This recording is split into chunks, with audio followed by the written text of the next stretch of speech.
Hello guys, আমি আজকে তোমাদেরকে মাংস রান্না করা দেখাবো। মাংস মানে চিকেন। তো আমি দিলাম হলুদ, লবণ, চিনি, এখন দিব মরিচের গুঁড়া।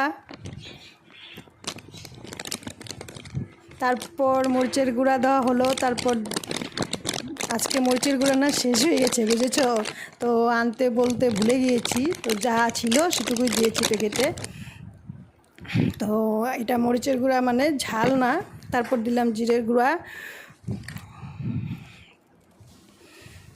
এখন দিব আমি সরষের তেল দিব, দিয়ে সব কিছু দিয়ে মেখে তো রেখে দিব আধ ঘন্টার জন্য।